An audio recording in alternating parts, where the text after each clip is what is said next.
যিশুৰ পুনৰ আগমনৰ নিচেই ওচৰ শীৰ্ষক দুদিনীয়া জাগৰণী সভাক লৈ সংবাদমেলৰ আয়োজন তিনিচুকীয়া ব্যাপ্তিষ্ট মণ্ডলীৰ।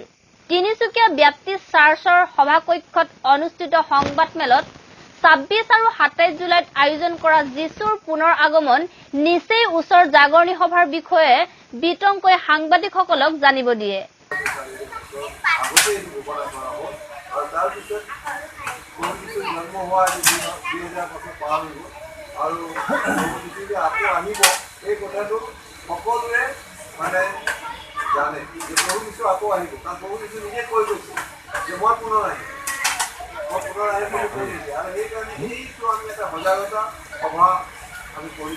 সংবাদমেলত উপস্থিত আছিল শদিয়া ডিব্ৰু ব্যাপ্তিষ্ট সভাৰ কাৰ্যবাহী সম্পাদক ৰেভাৰেণ্ড লবন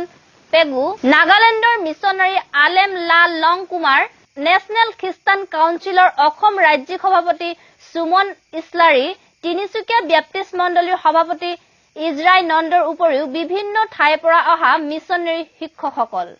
প্ৰভু যীশুৰ পুনৰ আগমন নিচেই ওচৰ আৰু এই শীৰ্ষক এক আলোচনা চক্ৰ আজি দুদিন ধৰি আমাৰ তিনিচুকীয়া বাপ্তিষ্ট চাৰ্চত অনুষ্ঠিত হৈছে আৰু বিভিন্ন ঠাইৰ পৰা শিক্ষকসকল আহিছে, ভক্তসকল আহিছে আৰু প্ৰভু যীশু যে পুনৰ আহিব এই পৃথিৱীত এইটো একেবাৰে নিশ্চিত কৰাৰ কাৰণে আমি বিভিন্ন ঈশ্বৰৰ পবিত্ৰ বাক্য বাইবেলৰ দ্বাৰাই ইয়াত উপমা দিয়া আছে। ৪০০০ বছৰ পূৰ্বে ঘোষিত হৈছিল, ৪০০০ বছৰ পূৰ্বে এটা ভাৱবাণী প্ৰকাশ হৈছিল যে প্ৰভু যীশু ইয়াত জন্ম ল'ব আৰু সমগ্ৰ মানৱ জাতিৰ পাপৰ কাৰণে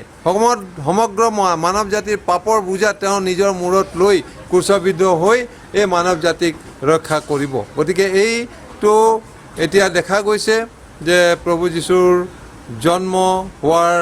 ২০০০ বছৰ পিছতো এটা আমি আশাবাদী যে প্ৰভু যীশু আকৌ আহিব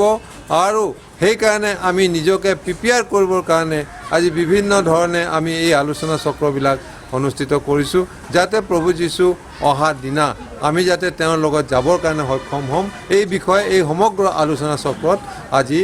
ঠাই পাইছে আৰু বিভিন্ন ভক্তই ইয়াত আহি যথেষ্ট আপ্লুত হৈছে। শিক্ষকসকল আহিছে বিভিন্ন জেগাৰ পৰা, কুকুৰাঝাৰৰ পৰা শিক্ষক আহিছে, নাগালেণ্ডৰ পৰা শিক্ষক আহিছে, তাৰপিছত শিৱসাগৰৰ পৰা আহিছে, নগাঁৱৰ পৰা আহিছে আৰু তেখেতসকলে ধুনীয়া ঈশ্বৰৰ পবিত্ৰ বাক্য যীশু যে পুনৰ আহিব এই কথা বাইবেলত ক'ত ক'ত লিখা আছে এই গোটেইবিলাক ব্যাখ্যা কৰিছে। কাৰণ যীশুৱে নিজেই কৈ গৈছে যে মই তোমালোকক নিবলৈ পুনৰ আহিম আৰু সেই কথাবিলাকে আজি এই দুদিন ধৰি ইয়াত ব্যাখ্যা হৈ আছে। তিনিচুকীয়াৰ পৰা কৃষ্ণ কমল বৰাৰ ৰিপৰ্ট 7 নিউজ।